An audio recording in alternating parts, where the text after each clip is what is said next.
We do appreciate you sticking around, and we've got an interesting topic this evening. We're here to talk about human-centered design. We work with as professionals in different capacities, and including everything from healthcare spaces, designing the built environment, to equipment, to devices, procedures that happen in the operating room, things like that. As an educator, I even look at a space like this and I think, you know, who is this really serving the best? Is this for learning, where people are meant to interact with each other and look at each other? Or is this about the efficient delivery of information from an instructor to a bunch of people, right? So everyone on this panel looks at everything we experience in life through that lens, and we're going to share some of our stories this evening. We are missing one of our panelists, Chris Emery from Spectrum Health Innovation, so I'll try to represent a little bit of the viewpoint of Spectrum Health and what they've done as an organization to support human-centered design. But to kind of get us kicked off here, I'll have Taryn, John, and Joel kind of introduce themselves, their organization, and what their role is in relationship to human-centered design. All right. Well, good evening. Again, I'll echo thanks for sticking around. We're excited you're here. So my name is Taryn. I'm from an organization called Twisthink, and we really specialize in digital strategies and digital solutions. And we kind of act as a consultancy where we help and lead clients through human-centered design, which is great. Kind of innovation is what's the driver of our business. So we help companies kind of figure out what deserves to exist. And then once that question is answered, we'll help them build it in the digital context. So maybe some personal background. I have actually a degree in mechanical engineering from Michigan State, so it's great to be around the green and white, go green. And then I spent about 7 or 8 years in the automotive industry, and throughout that journey, I just kind of felt like I wanted to change, so I started my own company and did that for about 4 years while working, and then just was exposed to this amazing community, and Grand Rapids was a big part of that, of just entrepreneurs and inventors and creators, and I was like, oh, there's more out there, and I'm so hungry to be a part of something that's creative. And so I found my way at Twisthink, and then I'm currently pursuing an MBA with a focus in design thinking, which is synonymous with human-centered design and innovation. So really, really passionate about this space, and fortunate I get to kind of help and work with organizations every day to help them along and do it too. I'm John, and I have kind of a whole career of working and creating things. I spent a good amount of time working in real estate development, trying to figure out how to build things that people would live in and be happy with. I spent a long time with Whirlpool, doing major appliances, minor appliances around the world, so I got a chance to live and work in Singapore, India, China, and about 13 countries in Asia. And I got really immersed at that point of going into each country to see how people live and use their food and cook and store things very differently. I did it at the shoulder of the designers because I was more on the business side. My education is microbiology and biochemistry undergrad, MBA from Michigan State undergrad. Then I went to Steelcase for a long time and worked in a lot of different areas with them. And one of the best opportunities I had was the company purchased IDEO, which is a pretty well-known design consultancy. And I was able to interact with them on numerous projects and really get involved with them and then get into experience design as well. And then the last 7 years or so, I worked in the healthcare industry, more on the medical device side. And we did a lot of durable goods that were around surgical suites and sterilization, but where we really started to plow new ground was around process innovation. So. And I think as I've learned about design, design's this huge word, right? Because you can design things, you can design processes, you can design experiences, you can design communication. Every single element of that requires a different skill. It's like a craft. So if somebody says they're a designer, hardly anybody's a great designer of everything. You know, you start with an idea and a problem and try to solve it. And it takes a team, I think, to do great design. So I've enjoyed that perspective. And now I'm doing a lot of writing. I'm working with a couple of startups. I kind of redesigned my life a little bit to what I call my 24/7 plan. So I work about 24 hours a week, 7 months a year. That's pretty nice. I'm jealous. It's not what I was expecting. Yeah. Thank you. I have a different 24/7 plan. So I'll tie it back to healthcare. So About 9 months ago, my wife got diagnosed with not good disease. And so we went through the kind of the treatment journey of that, and we were looking at, well, what do we want to do in our lives? And so we wrote some goals, and we couldn't do those if I was working a 60 or 70 hour week job like I had. So we just redesigned our lives and changed a lot of things, and it's working out pretty well so far. Awesome. Joel Van Wyk, I'm with Herman Miller. Spent 28 years there, predominantly in product design, product development, business strategy. The last 15 years or so on the healthcare side, and I'm passionate about problem solving and finding ways to innovate. And man, are there a lot of problems in healthcare. And so it's been a really rewarding and humbling experience just to try to dig into trying to improve spaces where people have some of the best and worst times of their lives, and trying to make spaces better for the patients and for the staff and for the families.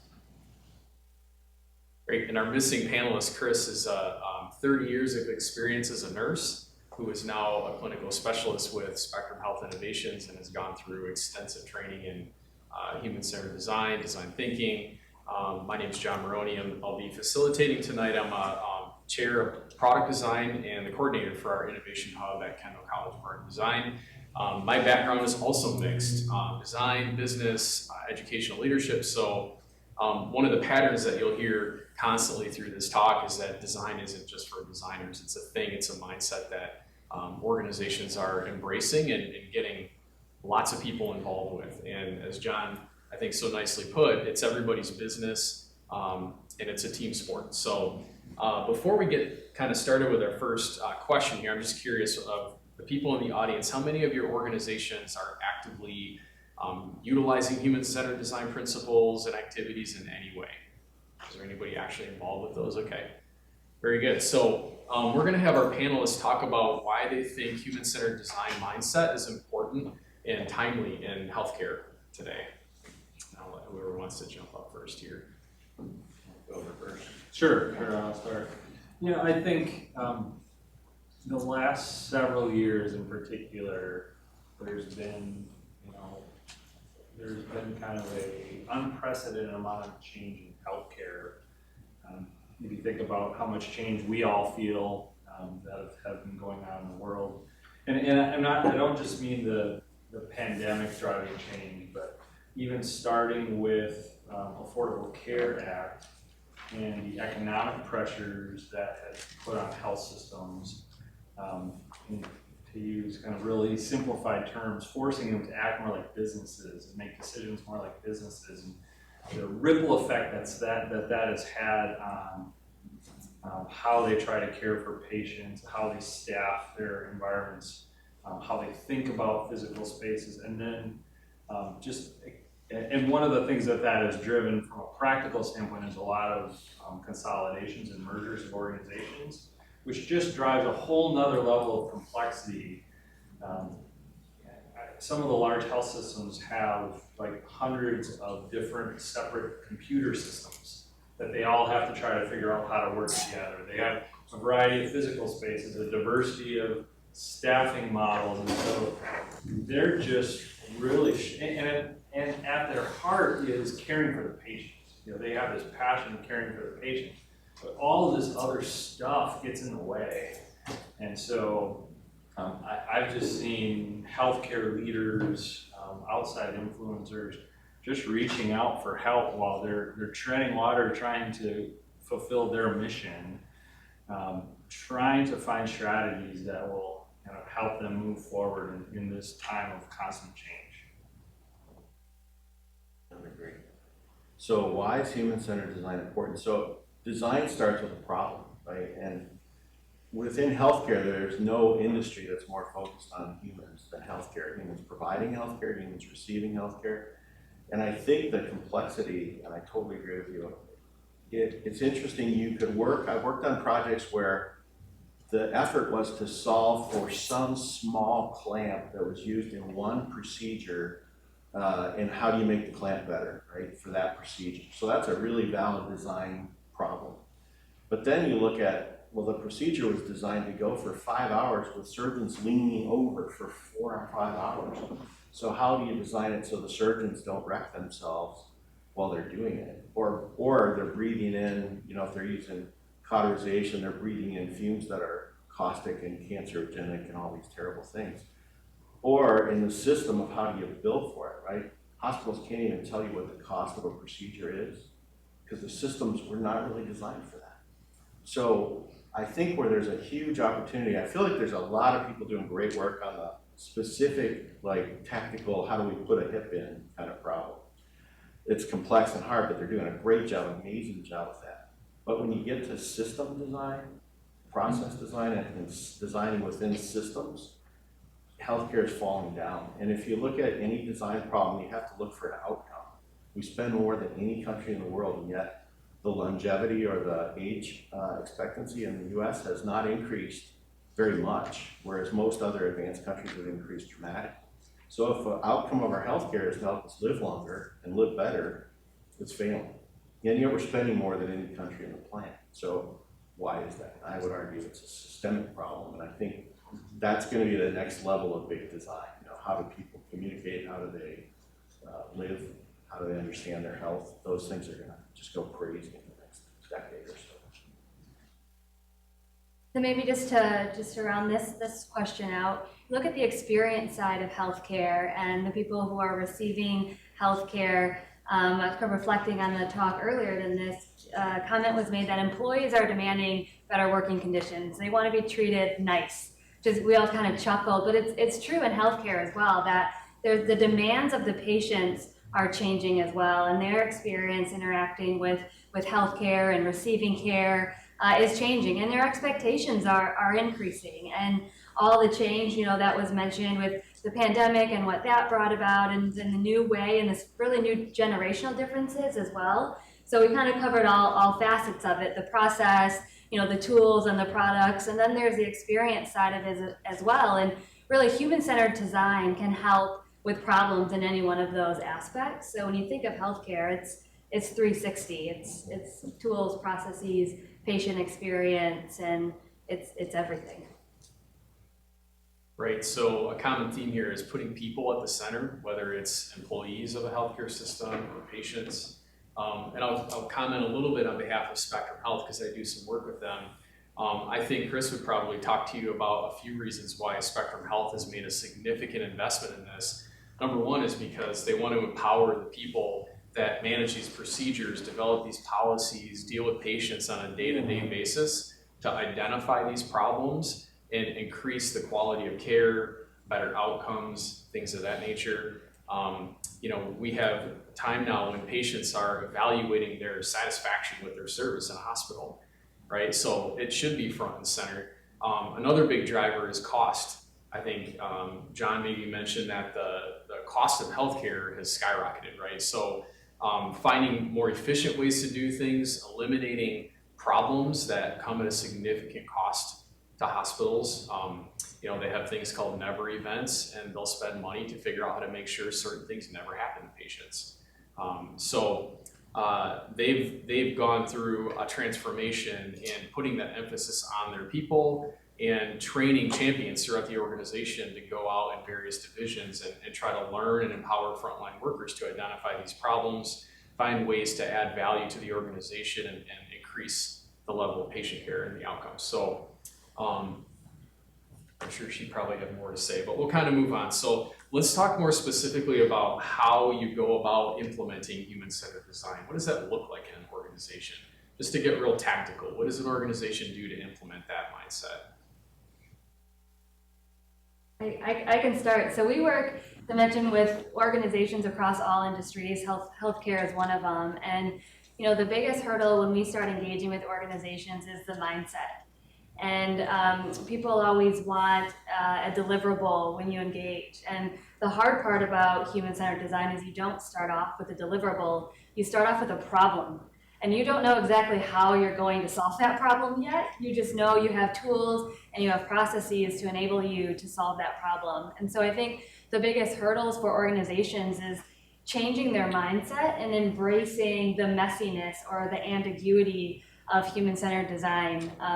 It's really interesting. I was listening to a podcast just today by Brene Brown, and she had a guest on there, and they were talking about innovation, and human-centered design is kind of the output of human-centered design is innovation. And the whole point of the talk was you don't need a vision, you just need a purpose. And how difficult it was for people to sign up for something without a vision.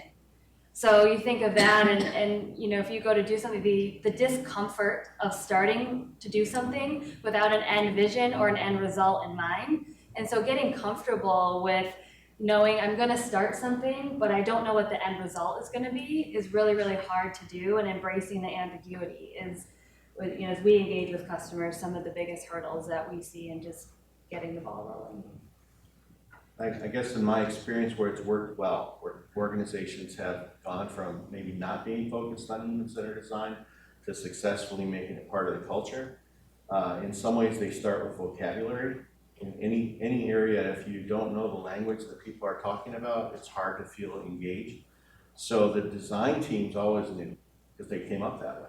But where I saw work really well was to bring people in to sessions where they could learn and interact and actually learn the language so they could understand and they felt like they were inside the tent. Second thing was to reward people that would try new things. So innovation is a better way of doing something than the way we did it before. Disruptive innovation destroys the old way, you know, and makes it a totally new way. And I think one of the big things about good design teams is they learn, they do learning cycles, they prototype and test, and you've got to somehow switch your mindset about what failure is. So failure is not trying something and having it not work. Failure is moving too slow, spending too much money, not learning quickly, right? So you do a hypothesis, you test your hypothesis. It's not a failure, you learn from it. Either you prove it or you disprove it. Then you learn, you do another prototype, you move on. And I think if you can change the culture to failure is moving too slow, not taking risks, spending too much money too long into a project. Good designers I've worked with will keep multiple ideas going in parallel as long as they can, you know, before they spend big money on a solution or make a big change, because it allows you to actually figure out what the best solutions are. So those are some of the things I've seen, but that mindset shift of you can't innovate if you think you know the answer. And it's real safe to use the same answer we used last year when this problem came up. That's the safe answer. But to say, no, we're not going to do it, we're going to try a different way, take a risk. If your senior executives slap you down because you tried something new, the person sitting next to you is not going to try something new. So you have to encourage people who take risks. We used to talk about jumping off a short cliff. You know, if I jump off the table, I'm not going to die. So you take small, quick risks and move fast and don't spend much money. So John, early on. Do you think that comfortability with ambiguity and taking risks is a little counterintuitive to a healthcare culture where it's meant to minimize risks in everything they do? Yep, I think it is, but I think it's also they do it all the time, right? So if you walk into a hospital and you walk into an ICU, I would challenge you not to find ways the nurses have found workarounds. So they'll tape a tongue dispenser to something to hold some lines out of the way so that when they're moving a patient, the lines don't come dislodged. They'll do all kinds of little things that are workarounds to the products maybe we developed that we thought were perfect, but they don't really work perfectly for all the nurses. So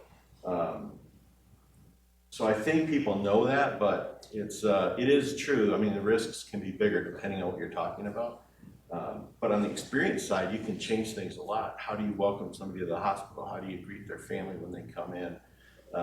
You know, my daughter's in a bioethics program right now, in a master's program after being a nurse for a while at Cleveland Clinic. And she said one of the hardest things for her was how to manage the families of the patients who would come in and be under a lot of stress. They don't know quite how to behave in a hospital, and they would lash out at the nurses who are there trying to help their family member. So how do they redesign the environment of the hospital so a family member can express their concerns, their frustrations, their fears without making the nurses want to quit because they're getting yelled at and sworn at? You know, and there's no way to make it not a tense situation, but how do you do the experience design work to do it okay? And there's a lot of ways to try that quickly.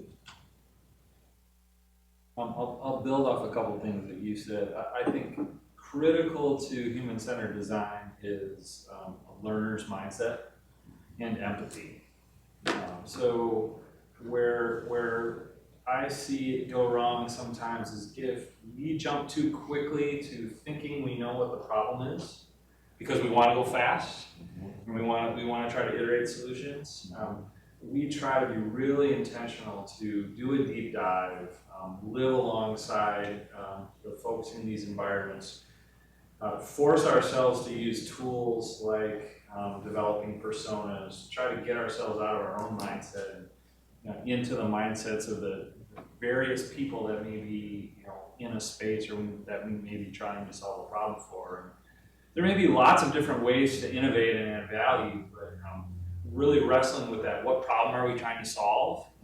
And then, totally agree, iterate, go quickly, try things, abandon them quickly, don't try to get it perfect right out of the gate. But, I think that, starting with that empathy for the person, and it's tricky because you have to decide which person.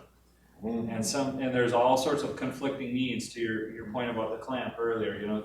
You really have to get clear on what problem am I trying to solve, who am I trying to solve it for, and then you have to be okay if it's suboptimal for the others in the ecosystem. Yeah, if I can pile on that a little bit. So one of the things that helps is you create a framework when you're defining these problems. So you could be designing a specific product, but then that product has to fit within its ecosystem of other things. So it might be perfect, but it has to be able to be sterilized within the systems the hospital has. And the material it's built from should be good for the planet. And it shouldn't be mined by some kids in a third world country that are you know what I mean? So you develop this whole systemic look at it, and it's like waves going out. Who does it impact? Is the person using it going to get carpal tunnel because of the way we designed it? Even though it works perfectly, we're hurting somebody by doing it, right? So you keep kind of echo waving the system that you're working within, and then at the end you get to cost and things like that, but that's not the beginning of all. So we've heard empathy, understanding of people, various stakeholders. You didn't say the word stakeholders, but right, that's what we call them. Everyone who has kind of a stake in the process of the procedure we're talking about. We heard system, ecosystem. So Taryn, maybe you can talk a little bit about how you as a consultant, how do you approach gaining that understanding? How do you gather that intelligence around the problem and kind of fuel that design solution? Sure, yeah. Yeah, so there's a couple key tools, and some of them are mentioned. Stakeholder mapping is a really valuable tool, and we usually start that with all engagements of just, hey, who you think of a medical device, and the key stakeholders you're going to think of are the doctor and the patient, and maybe the nurses. But when you really start peeling back that onion, you realize how many more people are involved in a product or a solution or a service or an offering. So the first thing that we'll do is we'll really understand who are all the key stakeholders, both primary and secondary. So you used, the example that John shared. The family of patients is a secondary stakeholder in anything that that you're doing. So I think the first kind of baseline is making sure you understand who your stakeholders are, both primary and secondary and tertiary, if it makes sense, depending on the ecosystem and complexity of the problem that you're trying to solve.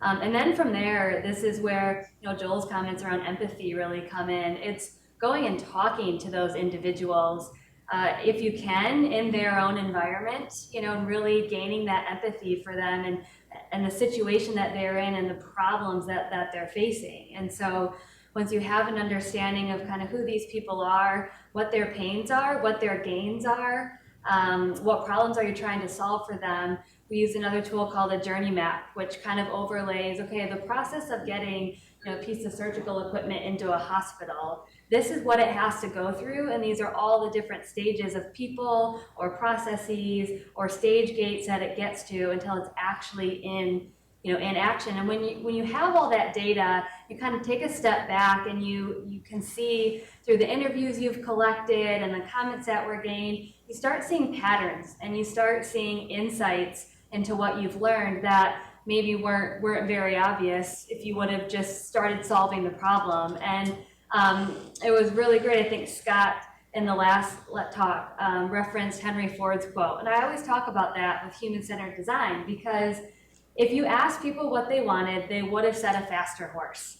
And so we would have been off trying to find food or vitamins or what have you to make a faster horse.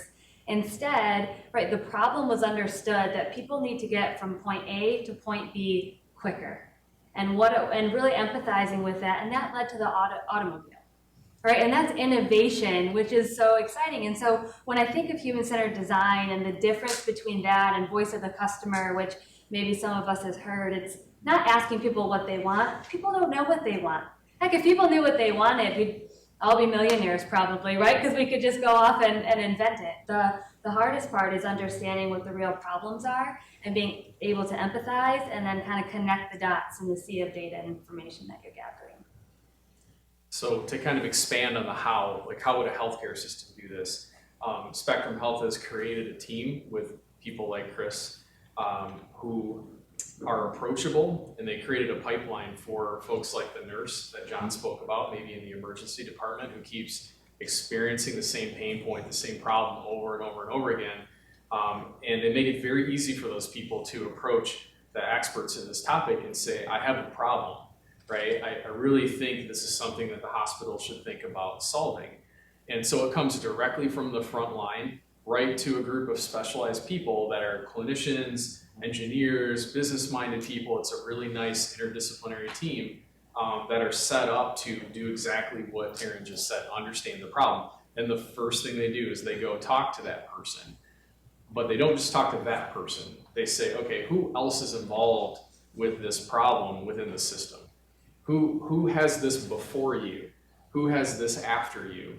Right? Let's talk about the patients and how this impacts the patients. So they start, and what has made, I think, their approach more successful is that they sort of mine or farm the problems from the front line, and then they empower those clinical people to champion all the way through to a solution. So now all of a sudden you have somebody who's got a vested interest in solving a problem, that's making extra time throughout their day to participate in this research and help guide the process, and is there when you want to start taking small risks. And it helps eliminate the problem of going to someone who has no idea what you're doing and saying, hey, by the way, I want you to change 25% of your procedure, right? And we're probably going to break a few policies, and they're like, yeah, I'm not interested, right? So by getting those key stakeholders and the champions of those problems involved and keeping them involved all the way through that process, it really helps solve some problems down the line. And that kind of opens us up to the next issue here is, what are the biggest challenges that I think that you would think healthcare faces in implementing more human-centered design mindset and activities? What are the barriers to more implementation? I think one of the challenges is, from my perspective, it's really hard to get data on results. So if you believe that there's a solution that will have a certain sort of outcome, these spaces are functional working spaces. It's so hard to isolate all the variables and get what we call kind of good data to prove, hey, this, if you change your process or if you do something this way, this is the outcome that you can expect. And with that lack of data, now the health system has to take on an increased level of risk if they want to try to drive some improvement while they're busy with everything else. So it really kind of requires some leadership from a health system organization to say, here are the problems we're going to drive for solving. But that lack of data and difficulty in kind of experimenting in real life settings where things can go catastrophically wrong is a big challenge.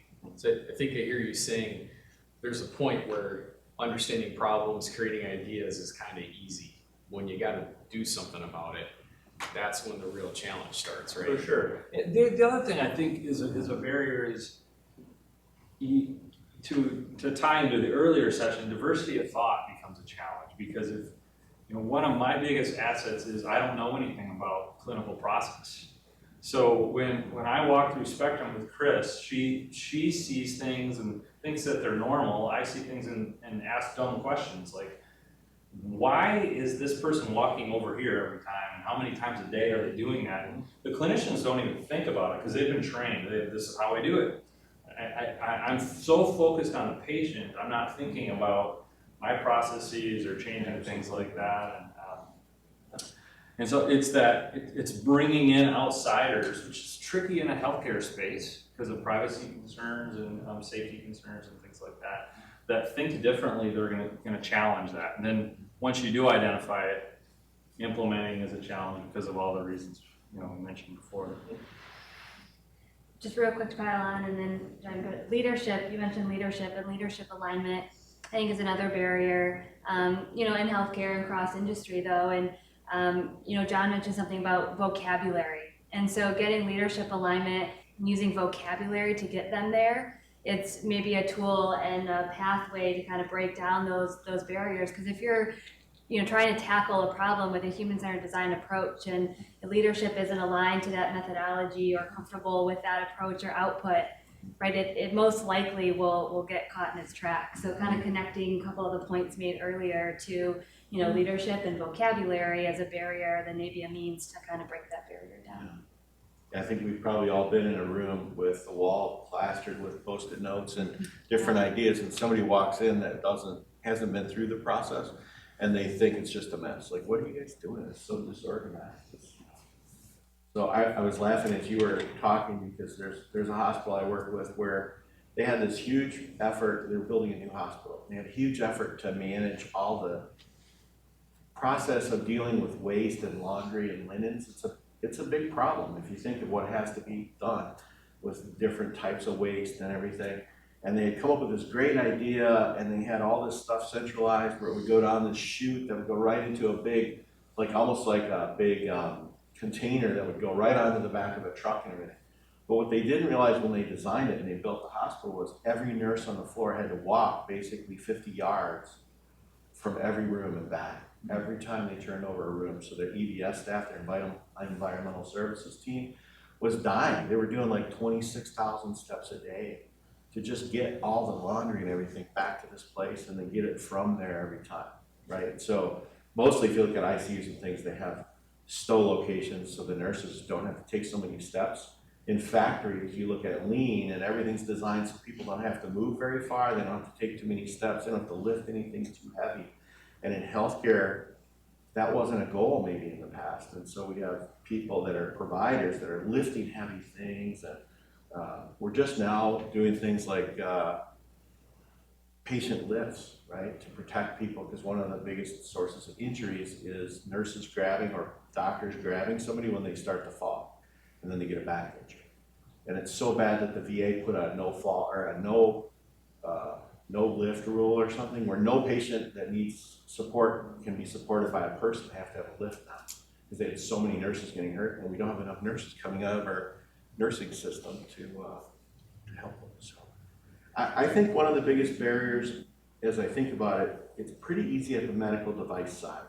So I think it's pretty easy to innovate because it's episodic and you can create a laboratory outside of the working space. It's very hard to say, think of the war going on in Ukraine. It's very hard to go out in the middle of that war and talk to the troops about how do we make the rifle more easy to shoot, or how do we make their clothes more comfortable while they're fighting the war. And so it's really hard if there's no slack in the system to have a group off to the side. That Spectrum created this innovation team so that they can actually look at stuff. If you expect innovation to come from the people working so hard that they're burning out and leaving the whole industry, that's probably a poor design, right? It's hard to tell somebody that's on the edge of quitting because they're so burning out, which is a lot of healthcare providers right now. Well, now we need you to be on this innovation team and work more, right? And you guys must deal with this a lot, I'm sure you do too. So how do you carve out? So I think that's one of the, how do you get a stressed organization to carve out some of their most talented resources? Because that's who you need to focus on improving. I think that's the biggest challenge. That's a great insight, and I'll tell you, that's a problem at Spectrum Health. Very quickly, I think the analogy they use, drinking from a fire hose. As soon as they put their system in place, they had 500 requests for their team to come and listen, check out this problem we have. We think there's something here. And they very quickly realized they needed some kind of an evaluation tool.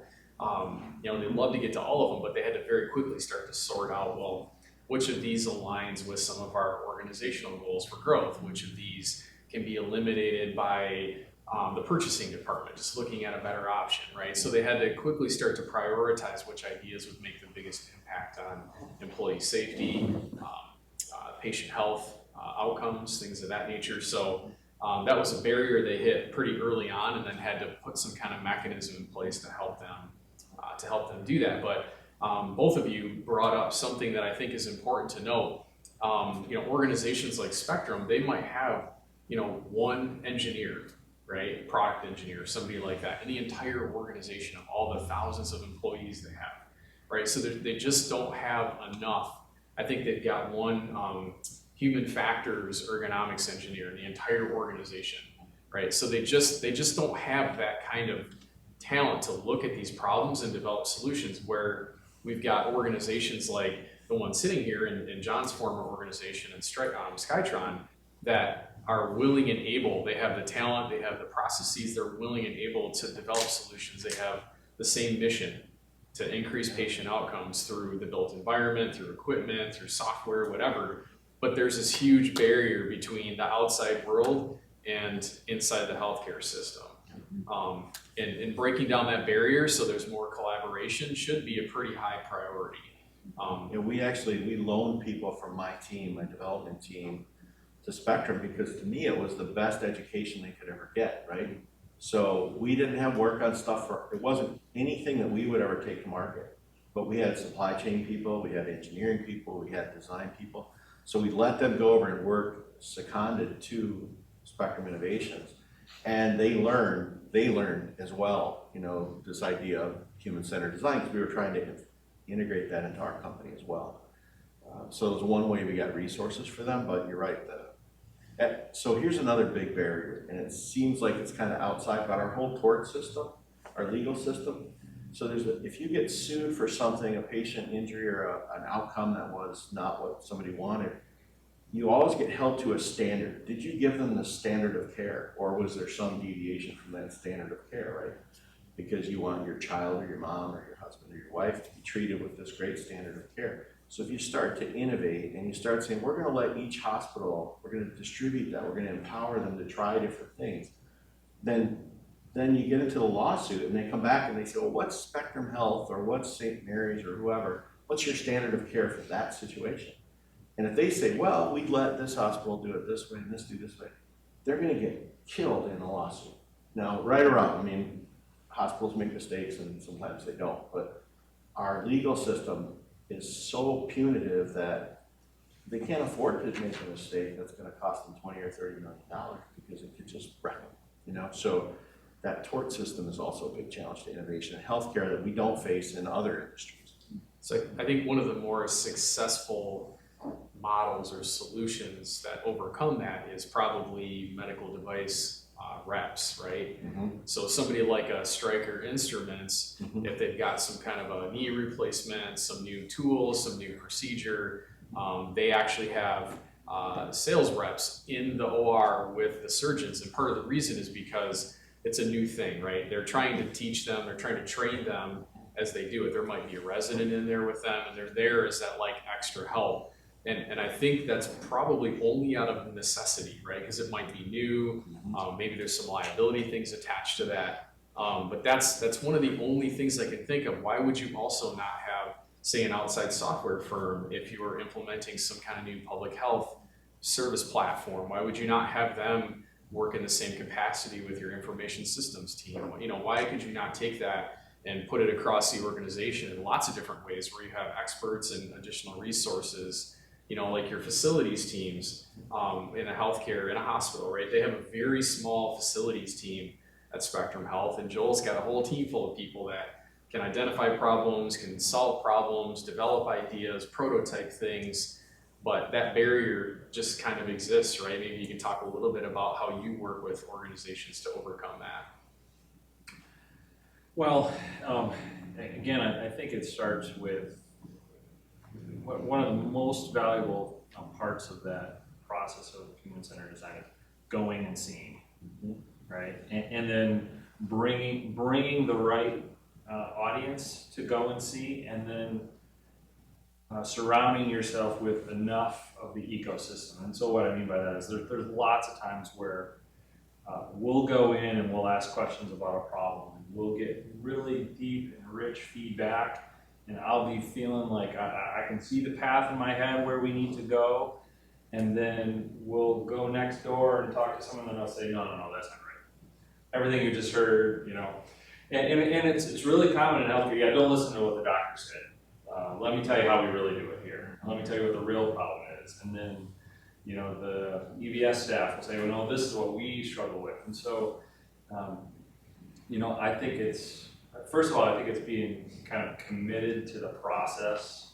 So be committed to the process of learning. Go in there with the mindset of, I'm going to ask lots and lots of questions. I annoy our customers to death by asking them why all the time, and asking them to explain things that they just take for granted, because that's where you start to uncover potentially opportunities. And then the other, I think one of the other challenges is if a commercial entity comes up with an innovation, they have a great way to capitalize on an innovation. And then it gets out into the world, they make lots of money, other people are incented to either copy that innovation or take it one step further. Healthcare doesn't have that incentive. Like if they find a great way to, treat patients in a better way, they don't necessarily have a way to capitalize on that as an organization. And they may or may not be altruistic enough to share that with the world.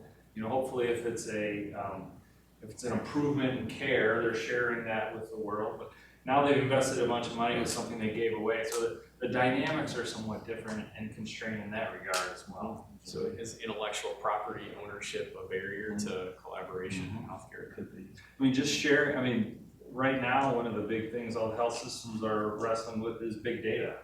And the power of big data to drive personalized medicine really only manifests itself if everyone's willing to share their data. There's going to be a limit, and you have these competing entities that aren't sure they want to do that. So I'm going to put Taryn on the spot. When you think about crafting digital experiences for healthcare, one of the biggest barriers is access to patient medical records. So developing software solutions for healthcare, how do you get over that barrier? How do you manage to develop something that someday will have that influx of data without having access to real patient data? Like, how does that work in your world?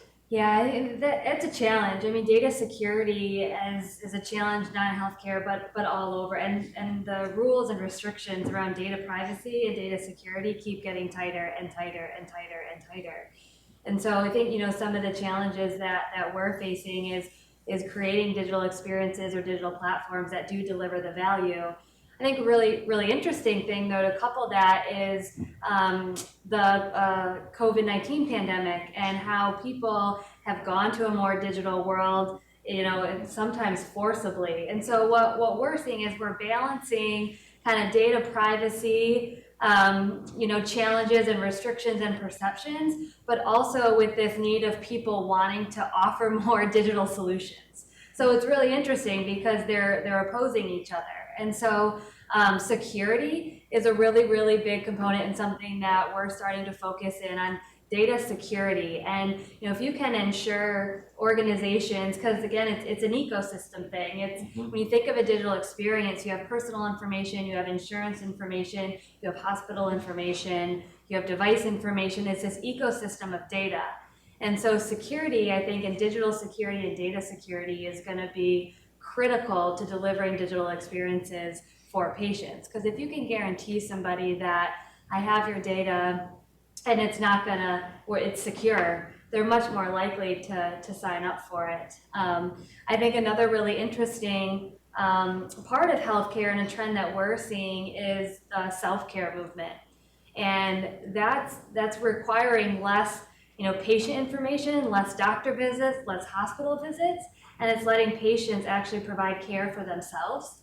So the digital experience is self-service as it relates to healthcare. And that's another obstacle that's maybe being avoided or if not completely avoided, at least worked around by having more self-care digital experiences for healthcare, so you're not having to integrate with all the systems and that data as well. But no doubt it's a challenge, and I think it's going to be a challenge, and we're going to have to figure out how to live in a digital world. So how much do you think the whole telemedicine, self-care stuff was accelerated by COVID-19? Oh yeah, we're so seeing it's like a it. crisis, right? Mm-hmm. It can create change more than anything. Yeah, and it goes back to earlier comments around experience, right? And some of the pain points that patients experience by going to some of our healthcare centers, and long wait times, and poor treatment and high cost, and all those things. So I think self-care that's a workaround for some of those issues. And then with the digital capabilities and the technology advancements that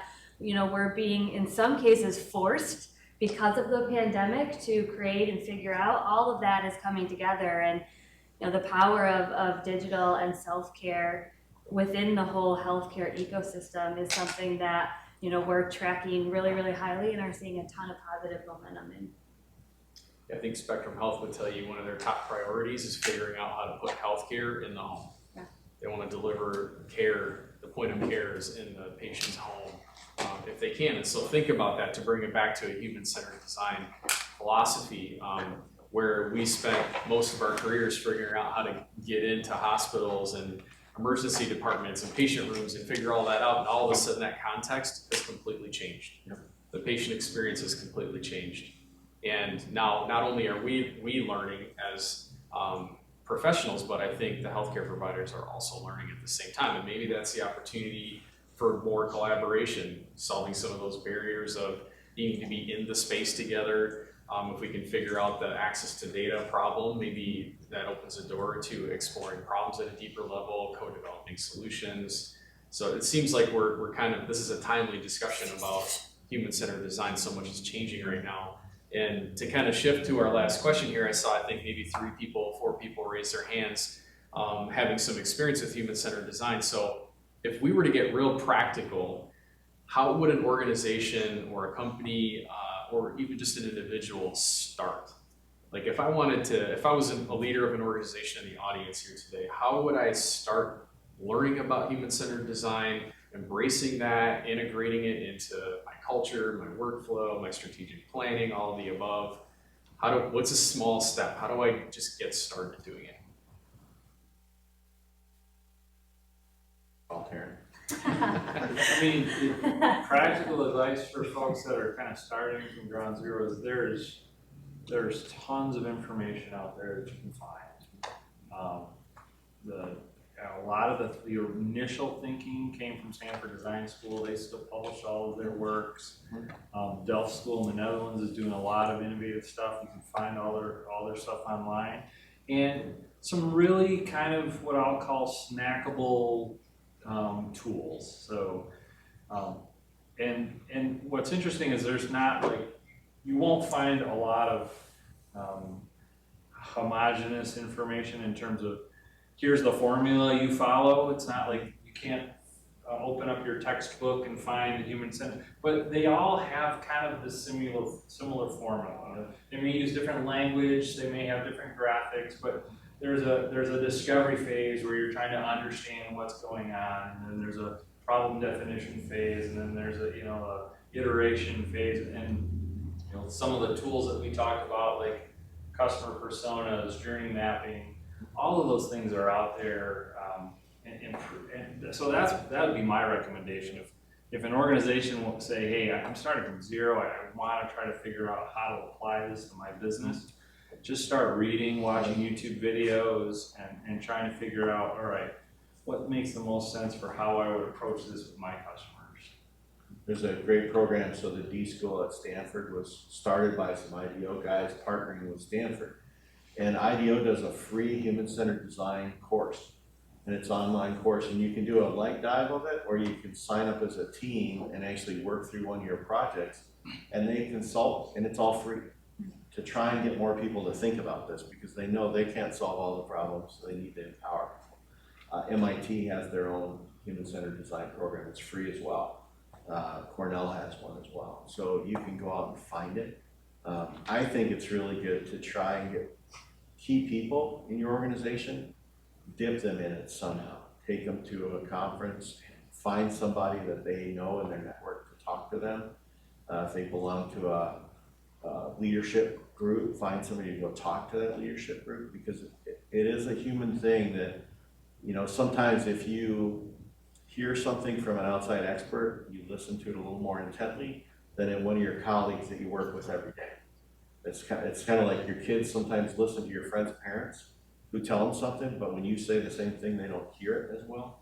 So bringing an outside voice, I think, is really helpful. So I was kind of joking when I said call Taryn, but you know, you get somebody to come in and talk to the board, get somebody to talk to an executive retreat, just as an introductory. Here's what this is, and here's who people are using it. Pine and Gilmore, Joe Pine and Jim Gilmore do an experience design program. They wrote a book called The Experience Economy, and their research would show companies that embrace human-centered design outperform, outbuy a lot as a stock or as a customer satisfaction. So they make more money and their customers are happier and they have higher loyalty levels. So sometimes you don't sell it as human-centered design. So wouldn't you like our company to be more higher performance, happier customers, you know, more resources to invest? Yeah, you would.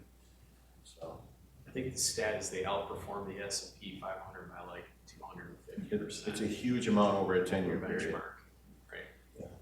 And maybe just to pile on to that, I would say try it.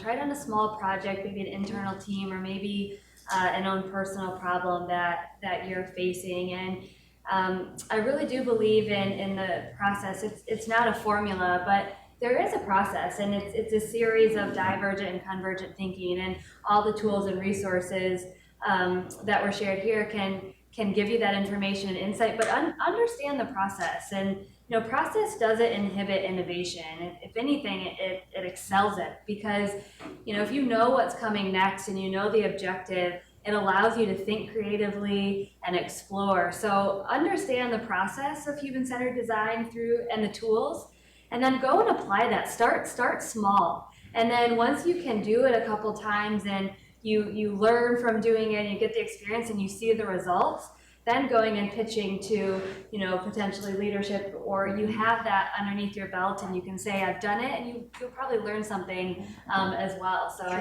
Sure. Start small, prototype it for yourself, and see what you can accomplish by going through it. I'm really glad you said that, because I'll tell you, as an educator, at least a couple times a year, someone I know from an organization in the industry will call me and said, hey, you know, my team and I, we went to this Luma Institute design thinking training thing, and they talked about all this cool stuff, and we got back and nobody knew what to do with any of it, right? So it's highly contextualized, right? Depending on who your organization is. Are you working with employees in healthcare to try to help them improve some safety aspect? Are you working with patients? You really just, as Taryn said, you kind of just have to try it, right? And the one thing I'll also add, and I think John mentioned conferences, another really powerful tool is when organizations talk about innovation and they publish case studies. One of the best things I think at some of these conferences, like I go to the healthcare design conference every other year, listening to somebody say, hey, we identified this problem, we did a really deep dive research, and you can tell that they did it the right way and the right stakeholders were involved. And then they talk about the outcomes and the demonstrated value of that solution. I think nothing moves the needle more than saying, look at what this group did, right? It's possible. This isn't just like a thing we're going to throw some money at and try it. It can generate real results. So finding good case studies like that is also a really good thing to have teams study and talk about the process they went through. I think in conferences especially, they do a great job of talking about the process and the experience they went through.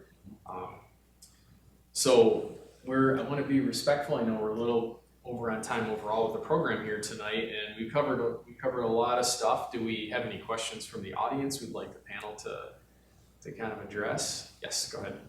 So I had the benefit of working with Spectrum Health with a former company, and it was a technology integrator. Spectrum invested millions of dollars in technology and didn't know what to do with it once they got it. So I'm sure you're familiar with that. So we had the advantage of doing some human-centered design activities post-deployment, which was not the right time to do it. But it was very impactful because it opened the eyes of both Spectrum Health customers who weren't part of the procurement but were the beneficiaries of the technology to tell us what they really needed. And then we were able to take that back to our manufacturer and say, we need to make some changes here. Now, the money had already been spent, but everything you guys have been talking about is spot on from that experience. Spectrum's a big ship to turn. So the one thing that came out and hasn't really been discussed is ROI. And it's something that the stakeholders of Spectrum came back and said, okay, well, we just spent, X millions of dollars on this thing. When are we going to see the benefit of this? And that was a really hard question to ask because it wasn't set up as a target for selling this technology into the organization. So can you just talk about HCD and ROI and what that looks like? First, I'd like to say, unfortunately, it sounds like you were the benefactor of a solution searching for a problem, which happens way too often, but I'm glad that you're able to kind of bring that back around. But I'll put to the audience, or the panelists here, to talk about that ROI, connecting that to human-centered design. Well, I would say it potentially was a solution for some that created problems for others. So that's one of the challenges in surveying the ecosystem is you could solve a problem for person X and make a problem for person Y. And so, getting that ecosystem understanding early it's tough enough there, especially, and the first thing I thought of when you're saying this was, John, your comment about speed. Because things change so fast. You could solve a problem that doesn't exist anymore if it takes too long. Right. Other areas, I live, I tend to deal with physical spaces where it's a little bit trickier to drive a direct ROI. So if you have a patient room that's designed better, can I prove that the clinical outcomes will be better or that the staff satisfaction will go up? Maybe anecdotally, but it's not. It's definitely a challenge in certain environments. Medical devices may be a little bit more concrete, where you can get some data, you can do outside testing. There are some, but usually people are very careful to define the sphere that they're operating in, because anything you put into a system, like you said, it can have a great result here, and over here it creates a nightmare. Maybe biomedical engineering can't ever repair this stuff. Or if it breaks out, when it's working perfectly, it's great, but if it breaks too often, it creates huge nightmares for people. I think the ROI is something that you have to get in ahead of time, right? So coming in later, it's really delicate because you don't want to make anybody look stupid, because somebody probably made a good decision to buy that system for some purpose, but then it didn't help them somewhere else. We created a system we called the patient safety score for operating rooms, and we tested it with 3 or 4 hospitals, and it would track everything going on in the OR, basically, like a black box for a plane. But we set the score. Everybody was scared that it was going to be used for punitive, like did that surgeon have more errors, or was that team too slow? So we decided the metric would be around patient safety, and we set up the surgical teams to compete for higher scores, and it was on this big out in the scheduling area. The nurses would watch the scores, and the doctors never would pay attention to it, and it was really helping. It was like a coach for them to do the process that they all knew they had to do. But there's a lot of steps, and I worked with one hospital that only 38% of their instruments were being foamed for post-cleaning or pre-sterilization, and they got it up to like 97%. So they could, so we make them give us what the ROI is, and then show it against it. And sometimes there's a little bit of a hope factor there too. The big systemic ones are really hard. We worked on a project where you could track how many nurses had back injuries every month. And could we reduce that? Yeah, and I think one of the components of human-centered design that we haven't talked a lot about today is when we look at human-centered design, it's the intersection of the human desirability, which is what we talked a lot about today, and understanding the problem. It's the technical feasibility. We work with a lot of digital and technical solutions. So could we even create something that is it technically feasible? And then the third sphere is business viability. Is it viable for my business to invest, X amount of money. And so I think you're never going to be able to know in any case, right, exactly what the ROI is, but I do think it's really important to be able to quantify the best you can to your best ability, so you can kind of check the box on all three of those things. Is it desirable? Is it technically feasible? And is it business viable? So those three things should all be part of the human-centered design, innovation process, if you will, before something goes into development. So we look at it as kind of product strategy.